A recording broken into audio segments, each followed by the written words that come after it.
Hello students, कैसे हैं आप। और ये हमारा चलेगा आज अनसॉर्ट पेपर चलेगा यूपी बोर्ड और सीबीएसई बोर्ड का। जो 20 नंबर का क्वेश्चन आता है वो हम पूरा देखेंगे अनसॉर्ट पेपर तरीके से।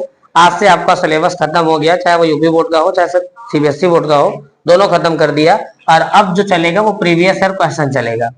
प्रीवियस ईयर क्वेश्चन में 20 क्वेश्चन जो एमसीक्यू आते हैं उसका हम सोल्यूशन अभी करा देते हैं। जब ये पूरा खत्म हो जाएगा तो हम बारी बारी से जो है लॉन्ग क्वेश्चन चलाएंगे। उसमें आपको जो है ध्यान देना है कि हर चैप्टर का मिक्स सवाल होता है और उसी चैप्टर के सवालों को हम इसमें देखेंगे। 20 क्वेश्चन जो आता है पहले हम इसमें एमसीक्यू क्वेश्चन देख लेते हैं, उसके बाद जो लॉन्ग क्वेश्चन आएगा वो हम देखेंगे, ठीक है। इसमें सबसे पहले जो हमारे पास क्वेश्चन है वो है tan थीटा इक्वल टू 3/4। तो आपको बताना है cos थीटा की value. tan theta equal to 3/4 तो cos थीटा की वैल्यू बतानी है। इसको सॉल्व करने के लिए सबसे पहले आप हमको ध्यान देंगे कि एक राइट एंगल ट्राइंगल बनाएंगे। इधर मेरे पास एक राइट एंगल ट्राइंगल है ए बी सी दे दिया और जो थीटा देते हैं वो हम इधर दे देते हैं। और इधर tan थीटा का फार्मूला होता है लंब बटे आधार।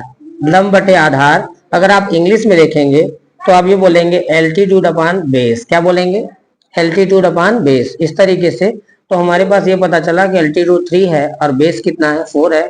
इसको बोलेंगे लंब हमारा 3 दिया हुआ है और आधार कितना दिया हुआ है 4 दिया हुआ है। आइए हम थोड़ा सा इसको हम इस फिगर में रखते हैं। ये हमारे पास ये साइड का नाम एल्टीट्यूड होता है जिसे लंब कहते हैं और इस साइड का नाम होता है बेस जो दिया है 4। ये साइड हमको पता नहीं है। ये साइड का नाम हाइपोटेनस होता है जिसे कर्ण कहते हैं। कर्ण सबसे पहले हम निकालते हैं। अगर आपको इस तरीके में दिया रहे कि आप ये एक वैल्यू दे और दूसरा पूछेगा तो आप तीसरे साइड को जबरदस्ती आप निकालेंगे। जब आप तीसरा साइड फाइंड कर लेंगे तो 6 रेशियो जो होता है उस रेशियो का वैल्यू अच्छे तरीके से फाइंड कर सकते हैं। पहला, अगर हम इस थर्ड साइड को निकालेंगे तो निकालने का क्या तरीका है? तरीका यह है कि हमारे पास एक पाइथागोरस थ्योरम होता है। पाइथागोरस थ्योरम देखेंगे थोड़ा सा अच्छे से क्या होता है। पाइथागोरस थ्योरम ये कहता है कि हाइपोटेनस का स्क्वायर इक्वल टू बेस का स्क्वायर प्लस एल्टीट्यूड का स्क्वायर। हाइपोटेनस का स्क्वायर इक्वल टू बेस का स्क्वायर और क्या होता है? एल्टीट्यूड का स्क्वायर होता है। हाइपोटेनस का स्क्वायर निकालना है। बेस दिया है हमारे पास कितना 4 दिया है, ये मैंने 4 कर दिया और एल्टीट्यूड दिया है 3, 3 का स्क्वायर कर दिया। 4 का स्क्वायर 16 होता है और 3 का स्क्वायर 9 होता है। इस तरीके से ऐड किया 25। स्क्वायर हटाते हैं तो अंडर रूट लगता है और अंडर रूट 25 का स्क्वायर रूट होता है 5। इस तरीके से जो हाइपोटेनस है वो आया हमारा कितना 5 आ गया। अब हमसे पूछ रहा है cos थीटा की वैल्यू। cos थीटा का फार्मूला होता है कितना? ये बेस अपॉन हाइपोटेनस। बेस अगर इधर से देखेंगे तो बेस ये है, हाइपोटेनस ये होता है। बेस की वैल्यू 4 है, हाइपोटेनस कितना है 5। ये फर्स्ट क्वेश्चन का सोल्यूशन है। अब हमारे पास दूसरा क्वेश्चन जो आया है वो ये है, एक पासे को एक बार उछाला जाता है, सम संख्या आने की प्रायिकता बताइए। सम संख्या आने की प्रायिकता। अगर एक पासे को उछालेंगे, एक डाइस को उछालते हैं तो मेरे पास 6 संभावनाएं होती है। जो संभावना होती है वो कितना होगा 6 होगा। आइए देखते हैं।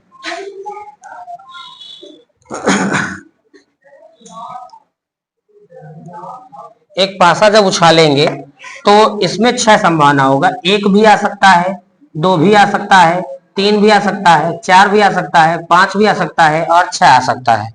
इस तरीके से हम एक पासे को जब उछालेंगे तो 6 प्रकार की संभावनाएं हमको देखने को मिलता है। फर्स्ट भी आ सकता है, second, third, fourth, fifth, six. इस तरीके से 6 संभावनाएं देखने को मिलेगा। लेकिन जो रिजल्ट मिलेगा, आउटकम मिलेगा, वो सिर्फ एक मिलेगा। अगर मान लीजिए 1 आ गया, किसी भी बार में उछाले 1 आ गया तो ये पांचों नहीं आएंगे। और अगर 6 आ गया तो ये पांचों नहीं आएंगे। 3 आ गया तो ये पांचों नहीं आएंगे। इस तरीके से संभावनाएं 6 होती हैं और रिजल्ट जो मिलता है वो सिर्फ कितना मिलता है? 1 मिलता है। मेरे पास जो क्वेश्चन है वो ये है कि सम संख्या होने की प्रायिकता बताइए। सम संख्या का मतलब होता है इवन नंबर। आप जानते हैं इवन नंबर किसे कहते हैं? इवन नंबर किसे कहते हैं ये थोड़ा सा आप समझेंगे।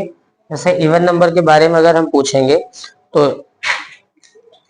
इवन को कहते हैं सम संख्या। क्या बोलते हैं?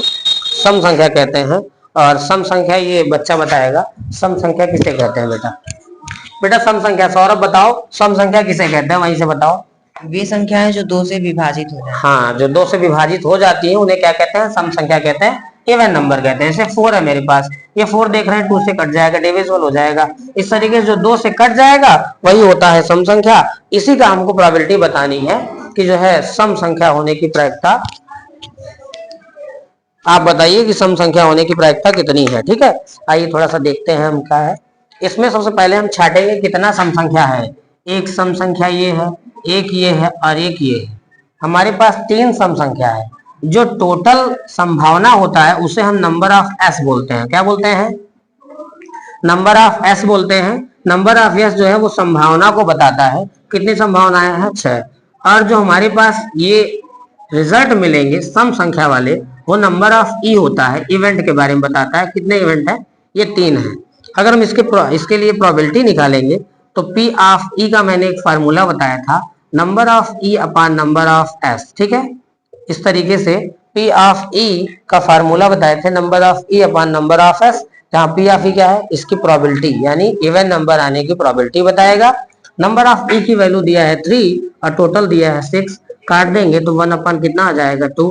इस तरीके से अगर हमारे पास इवन नंबर आएगा तो इवन नंबर की प्रोबेबिलिटी हो जाएगी 1/2। अगर आपको नोट करना हो नोट कर लीजिए, फिर अगला क्वेश्चन चलाते हैं।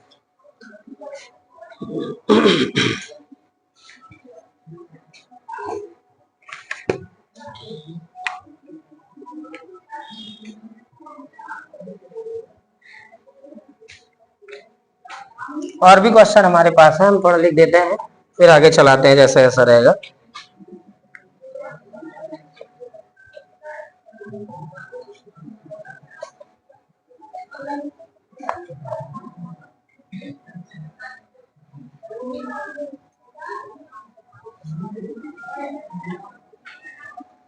सीक्वेंस थोड़ा सा आप लोग अपने से ध्यान दीजिएगा। हम अगर सीक्वेंस इसमें नहीं लिख रहे हैं तो थोड़ा विशेष ध्यान रखिएगा कि हाँ सीक्वेंस क्या है।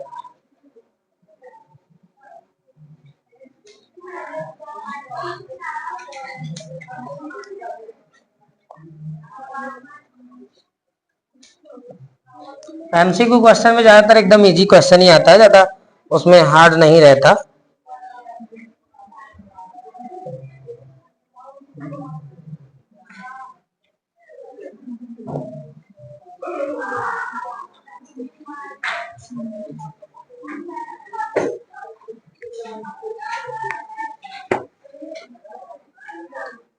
चलिए ठीक है, अच्छा है। आइए हम नेक्स्ट क्वेश्चन देख लेते हैं। अगला क्या है हमारे पास? एक हमारे पास इंटरवल दिया हुआ है, फ्रीक्वेंसी दिया हुआ है। इंटरवल में क्या क्या दिया हुआ है? कहा 0 से 5 है, 5 से 10 है।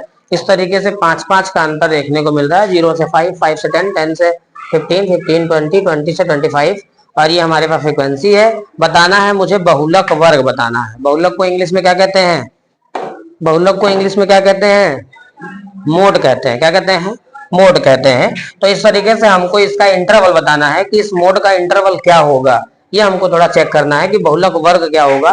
मैंने फार्मूला बताया था बहुलक का आपको, इसको मोड बोलते हैं। मोड का फार्मूला बताए थे। कोई बच्चा बताएगा मोड का फार्मूला इसमें से? कोई मोड का फार्मूला इसमें से बताएगा? मोड का फार्मूला बताओ बेटा।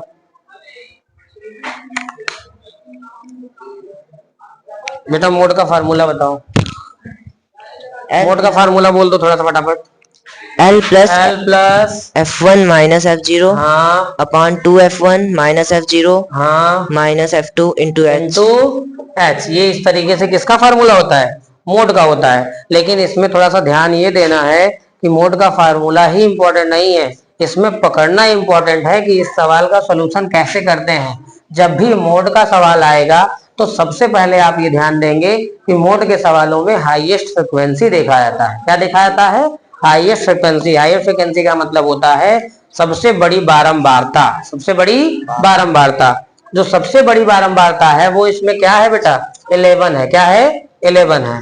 अब 11 पे ध्यान देना है। ये जो 11 बताता है वो F1 की वैल्यू बताएगा। किसका वैल्यू बता देगा? F1 की वैल्यू। और इसके जो पहले होता है वो किसकी वैल्यू बताएगा? F0 की वैल्यू बताएगा। इसके बाद वाला जो बताएगा वो किसकी वैल्यू है? F2। इसके ऊपर का जो पहला वाला होता है वो किसका बताएगा?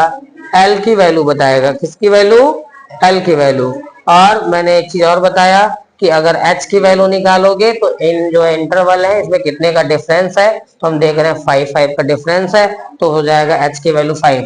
लेकिन हमको इन सब में सबसे जो अच्छा आंसर है वो बहुलक वर्ग पूछ रहा है, तो ये सारी चीजों पर फोकस हम नहीं करेंगे। तो मैंने आपको समझा दिया, हमको बहुलक वर्ग बताना है, मतलब मोड का इंटरवल बताना है।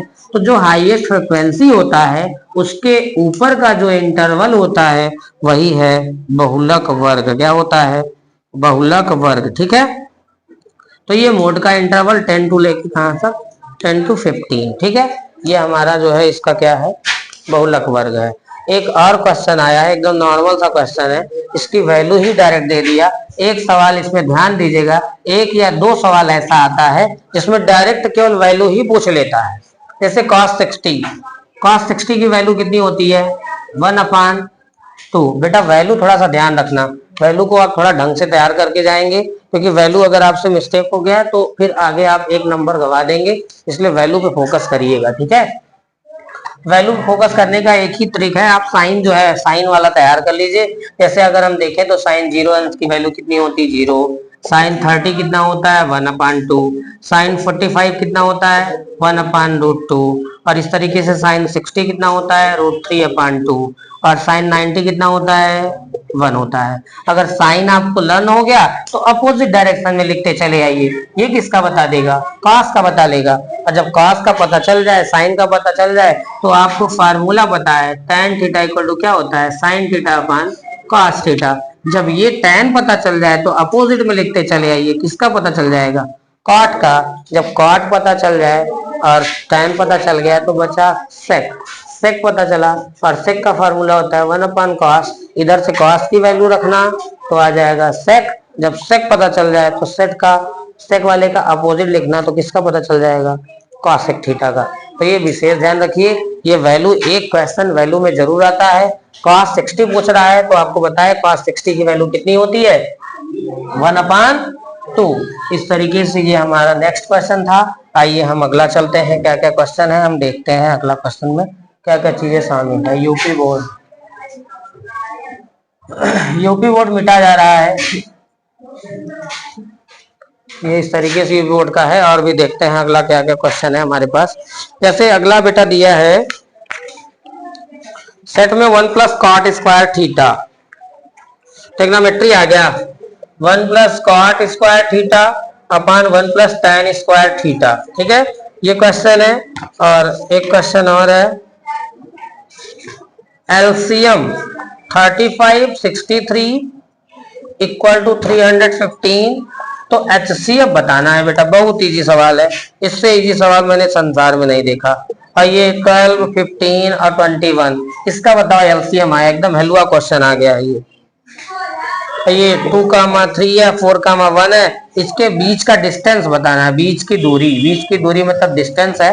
देखो सीबीएसई वालों को अगर कुछ प्रॉब्लम होगी बेटा तो थोड़ा सा कमेंट बॉक्स में आप बताते जाएंगे, इससे क्या होगा कि मैं इधर हिंदी और इंग्लिश दोनों में बता रहा हूँ। अगर आपको कुछ चीजें पूछना होगा तो आप हमसे कमेंट में करके जो है बता सकते हैं, तो हम उसको बताएंगे इंग्लिश में भी करके, कोई दिक्कत नहीं है। बट आप पूछिए तो सही, ठीक है। ऐसा नहीं कि हम यूपी बोर्ड का बोलते चले जा रहे हैं तो आप जो है पूछेंगे नहीं, आप पूछिए, जो भी आपको डाउट लगे आप पूछिए उसमें, ठीक है।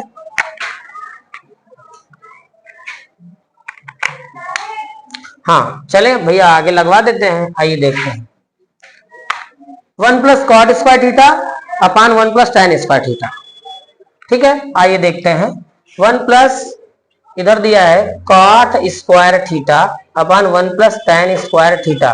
बेटा थोड़ा सा आइडेंटिटी के बारे में हम समझेंगे चीजों को। तीन आइडेंटिटी है, तीनों से 3-4 बना हुआ है। जैसे फर्स्ट हम देखेंगे, वो देखेंगे sin² theta plus cos² theta equal to कितना होता है, 1 होता है। जिसको नहीं आ रहा है वो नोट भी करता जाएगा। और एक होता है cosec² theta minus cot² theta equal to कितना होता है, 1 होता है। sec² theta minus tan² theta equal to कितना होता है, 1 होता है। अब इस तीनों को इंटरचेंज करके ट्रांसपोजिशन करके इधर उधर 3 और बना लिया गया है। जैसे अगर हम देखें तो sin² थीटा जो है हम इधर लिख सकते हैं sin² theta equal to 1 minus cos² theta, cos² theta equal to लिख सकते हैं 1 माइनस sin² थीटा। ये इस तरीके से आपस में इंटरचेंज करके इधर उधर करके आप ला सकते हैं। मेरे पास जो क्वेश्चन है वो है 1 प्लस कॉट स्क्वायर थीटा अपन 1 प्लस क्या है tan स्क्वायर थीटा। आइए देखते हैं, हम आगे लगवाते हैं। ये अगर नोट करना हो तो आप नोट कर सकते हो। इसमें 3 आइडेंटिटी है, 3 सर्व समीका बोलते हैं इसे। ठीक है, चलिए देखिए, आइए देखते हैं। 1 plus cot square theta equal to क्या मिल सकता है? 1 plus cot square theta equal to होता है कॉसेक स्क्वायर थीटा। क्या होता है? Cosec square theta. 1 plus tan square theta equal to होता है sec square theta. 1 plus cot square theta का फार्मूला होता है कॉसेक स्क्वायर थीटा और 1 प्लस tan स्क्वायर थीटा का फार्मूला होता है सेक स्क्वायर थीटा। ठीक है, आइए देखते हैं। अच्छा, कॉसेक का अपोजिट का जो फार्मूला होता है, रेसिप्रोकल का फार्मूला होता है, वो क्या होता है? 1 अपान साइन स्क्वायर थीटा। और इधर सेक का होता है 1 अपान कॉस स्क्वायर थीटा। अब आपको पता है जब 4 रहेगा इसका ये इस तरीके से न्यूमरेटर डिनोमिनेटर न्यूमरेटर डिनोमिनेटर, तो सबसे नीचे का सबसे ऊपर, बीच वाले का बीच वाले के साथ मल्टीप्लाई होता है। कॉस स्क्वायर का 1 में करेंगे तो हो जाएगा कॉस स्क्वायर थीटा, और इधर जब 1 के साथ होगा तो साइन स्क्वायर थीटा। और आपको मैंने बताया था कि cos theta upon sine theta equal to cot theta, अर्थात cos square theta upon sine square theta equal to क्या हो जाएगा? Cot square theta. ये हमारा फर्स्ट का आंसर है। अगर आपको नोट करना हो तो आप नोट कर सकते हैं। बेटा थोड़ा आंसर इसका चेक करते जाओ, एक एक लोग चेक करते जाओ थोड़ा सा कि आ रहा है कि नहीं आ रहा है। बेटा आया है इसका आंसर, इसको फटाफट नोट करें। एक छोटा सा सवाल एलसीएम का आया है, इससे इजी सवाल तो मैंने देखा नहीं। आप थोड़ा सा प्रयास करो, अगर एलसीएम का सवाल इजी है तो अच्छी बात है।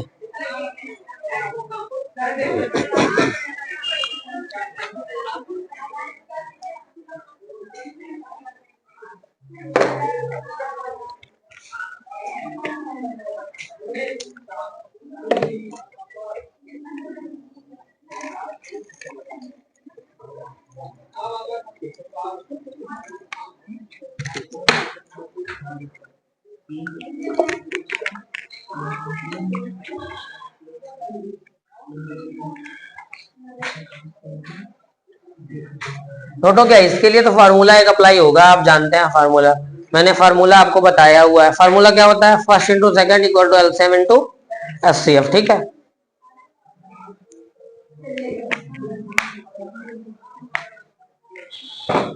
जिसको आ रहा है बच्चे वो लगाते रहो फटाफट।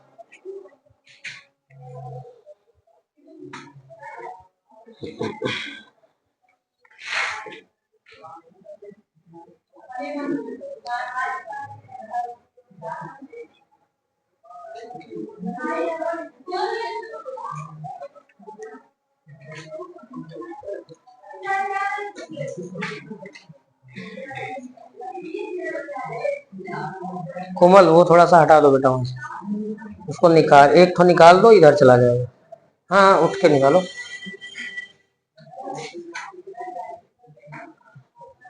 सही चढ़ जाओ उस पे।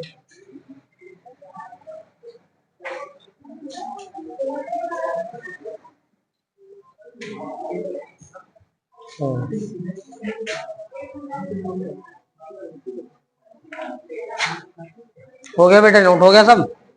चलिए आगे, चलिए देखते हैं आगे।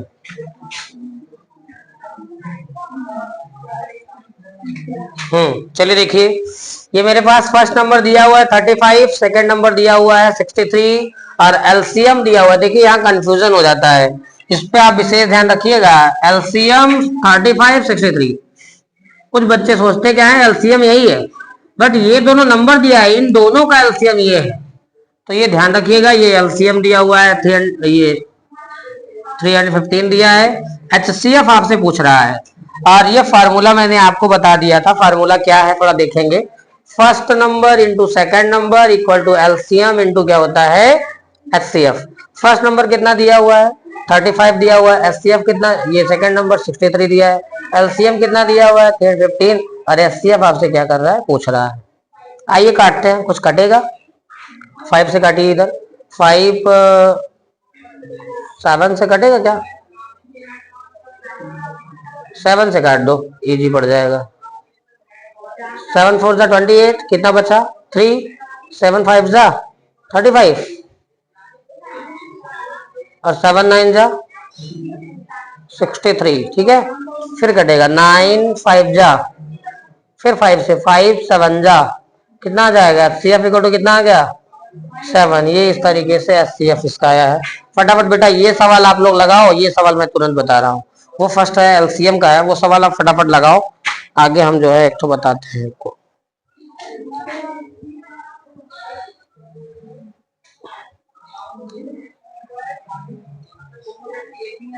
अलग अलग तो नहीं है, आप इसको ऐसे लिख सकते हैं, कैसे लिख सकते हो, हो गया।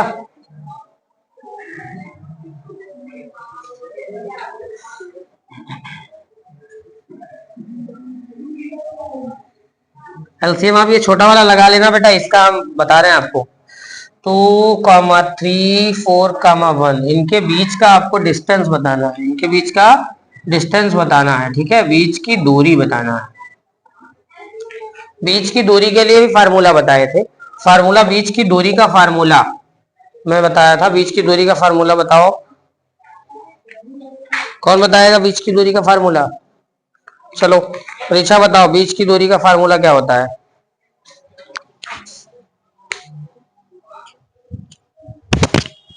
बीच की दूरी का फार्मूला बताओ बेटा, वही बताओगे आप, वही लिखेंगे। Under root x2 minus x1 का whole square plus y2 minus y1 का होल ये स्क्वायर। किसका फार्मूला होता है बेटा?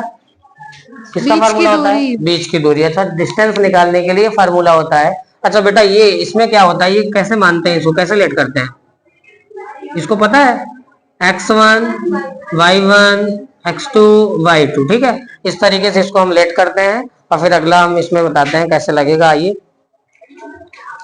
ठीक है, ये हमारे पास बीच के डिस्टेंस निकालने के लिए फार्मूला होता है। x2 की वैल्यू कितनी दिया हुआ है 4 दिया हुआ है, माइनस x1 कितना है 2 स्क्वायर कर दिया, y2 कितना है 1 माइनस y1 कितना है 3, ये स्क्वायर हो गया। ये 4 में 2 जाएगा 2 का स्क्वायर, प्लस 3 में 1 जाएगा तो माइनस 2 स्क्वायर हो गया। 2 का स्क्वायर कितना होता है 4, इधर माइनस 2 का स्क्वायर कितना होता है 4, 4 4 कितना होता है 8, इधर इसका स्क्वायर रूट निकालेंगे तो 2/2 यूनिट, ये यूनिट जरूर लिखिएगा भैया, क्योंकि यूनिट नहीं लिखेंगे एमसीक्यू है तो कोई बात नहीं है, बाकी अगर लॉन्ग क्वेश्चन में आ रहा है तो आप थोड़ा सा यूनिट अप्लाई करिएगा, क्योंकि यूनिट से भी थोड़ा सा कुछ लोग मोटी होते हैं चेक करने वाले, थोड़ा दिक्कत हो सकता है, इसलिए आप जो है ध्यान रखिएगा कि यूनिट पर विशेष ध्यान रखिए, चाहे वो साइंस के सवाल हो चाहे मैथ्स के सवाल हो, यूनिट जरूर लिखा करिए, क्योंकि यूनिट लिखेंगे तो आपका पूरा पूरा नंबर पूरा पूरा स्कोरिंग हो सकता है। आइए नेक्स्ट क्वेश्चन देख लेते हैं क्या क्या चीजें हैं।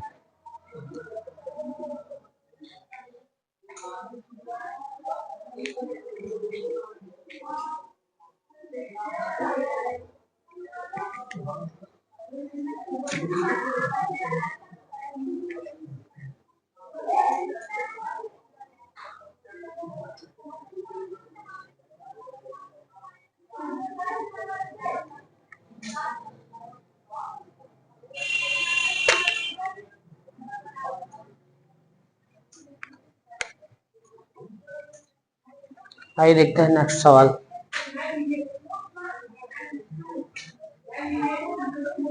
नेक्स्ट सवाल भी थोड़ा सा इजी है, ज्यादा बड़ा नहीं है। कह रहा है कि √2 और 2 माइनस √2 का गुणनफल कह रहा है, गुणनफल कैसा होगा, परिमेय होगा कि अपरिमेय होगा, ये बताना है। 6 सेंटीमीटर त्रिज्या वाले वृत्त के त्रिज्य खंड का क्षेत्रफल बताना है।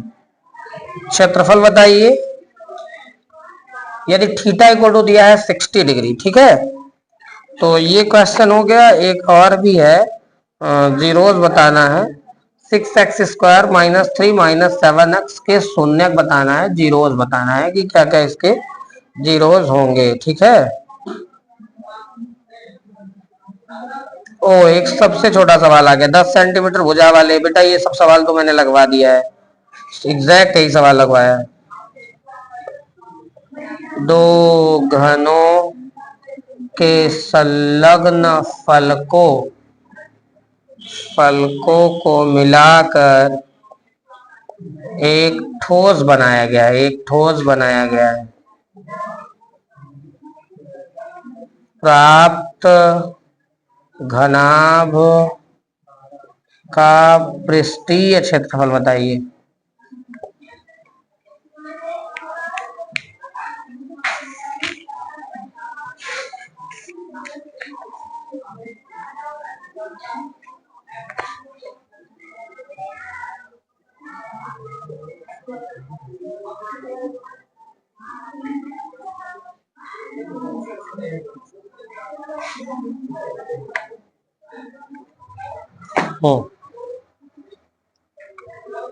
इसमें बताना है फर्स्ट नंबर में कि क्या होगा, रेशनल इरेशनल अर्थात परिमेय और अपरिमेय बताना है। चलिए आइए देखते हैं। √2 और इसका मल्टीप्लाई कर देना है, 2 माइनस √2। आपको बताया था कि √2 का जब 2 में मल्टीप्लाई करेंगे तो 2 आ जाएगा। √2 का √रूट के साथ करते हैं तो हमेशा वो नंबर बाहर आता है, रूट हट जाता है। प्लस माइनस का हो जाएगा माइनस और कितना हो जाएगा 2। और आपको बताए थे जब रूट वाली संख्या आएगा तो ये जाहिर सी बात है कौन सी संख्या होती है, अपरिमेय संख्या, इरेशनल नंबर होता है। इसका ऑप्शन यही सही हो जाएगा, फर्स्ट ऑप्शन था, ये आप थोड़ा सा चेक कर लेंगे। नेक्स्ट क्वेश्चन है कि 6 सेंटीमीटर त्रिज्या वाले वृत्त के त्रिज्यखंड का क्षेत्रफल। ये कौन से चैप्टर का सवाल है, कोई बता सकता है? ये कौन से चैप्टर का सवाल है? 6 सेंटीमीटर त्रिज्या वाले वृत्त के त्रिज्यखंड का क्षेत्रफल बताइए। थीटा की वैल्यू 60 दिया है। किस चैप्टर का सवाल है, किसी को पता है? हाँ, किस चैप्टर का है? वृत्तों से संबंधित क्षेत्रफल, एरिया रिलेटेड टू सर्कल। क्या है? Area related to circle chapter का सवाल है। आइए देखते हैं, इसके लिए भी बहुत अच्छा है, कोई दिक्कत नहीं है। थीटा की वैल्यू दे दिया 60, आर की वैल्यू दे दिया 6 सेंटीमीटर। बेटा पाई के फॉर्म में पूछा है, आप पाई की वैल्यू मत रखना, डायरेक्ट ऐसे आंसर ला दो। तो आप जानते हैं त्रिज्यखंड, क्या लिखेंगे? त्रिज्यखंड का क्षेत्रफल। देखो ये मैं शॉर्टकट लिख दे रहा हूं, थोड़ा आप समझना। क्षेत्रफल इक्वल टू होता है theta upon 360 into pi r square. Theta की वैल्यू 60, इधर 360 और पाई की वैल्यू को हम पाई ही रखेंगे, r 6 इंटू 6। 1010 6 6 36, फिर 6 से 6 कट गया, क्या बचा बेटा? 6 पाई सेंटीमीटर स्क्वायर। इसका विशेष ध्यान, यूनिट आपको जरूर लगाना है, यूनिट नहीं लगाएंगे नंबर कट सकता है, इसका यूनिट जरूर लगाइए आप।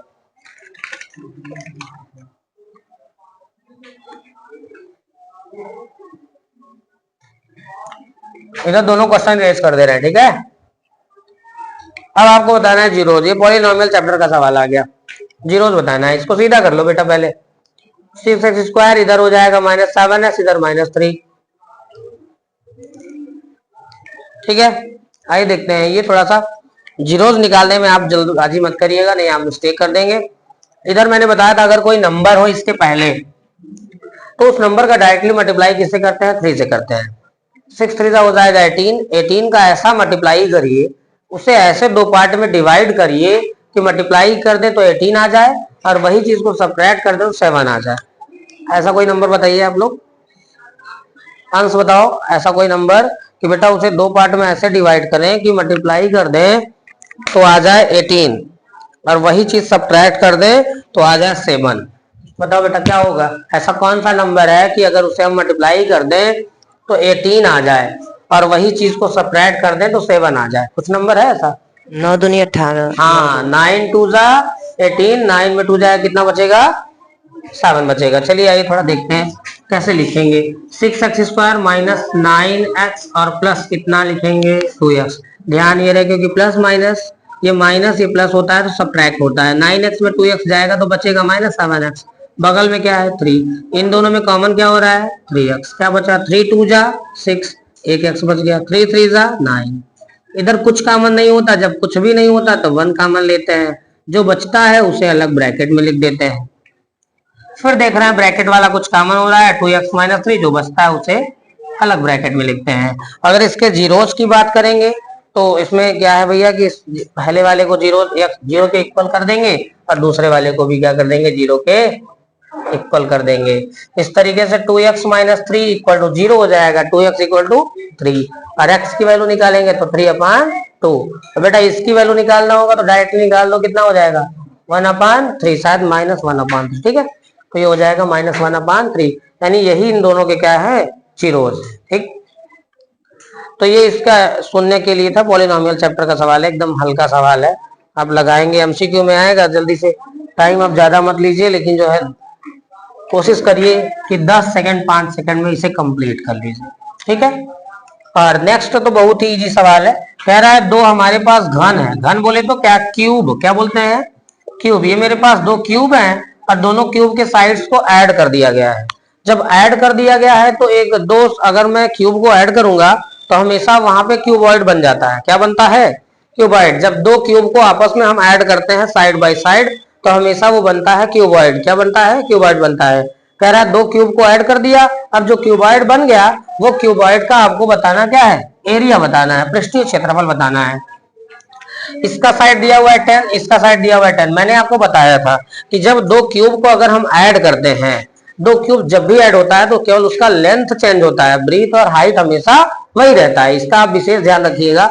जितना भी क्यूब हम ऐड करेंगे, अगर हम क्यूब 3-4 ऐड कर देते हैं तो केवल उसमें जो क्यूबाइड बनता है तो उसमें केवल लेंथ ही परिवर्तित होती है, बाकी ब्रीथ और हाइट वही रहता है। अगर लेंथ 10 है और 3 क्यूब जोड़े हुए हैं तो कितना हो जाएगा, 30 सेंटीमीटर हो जाएगा लेंथ।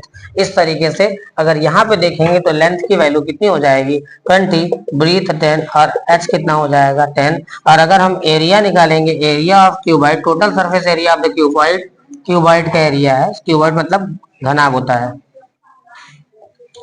तो फार्मूला सबसे पहले 2 इन ब्रैकेट LB BH और क्या होता है, HL होता है, ठीक है। ये हमारे पास फार्मूला, इसमें वैल्यू रखिए आप लोग।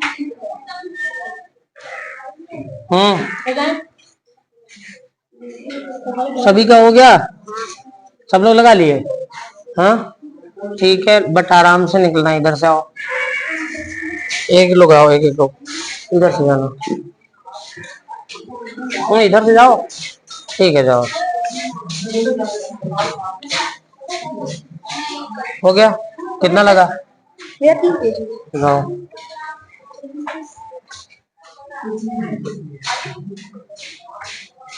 कल कर देंगे ना, वहां पे रख दीजिए, उधर रख दीजिए।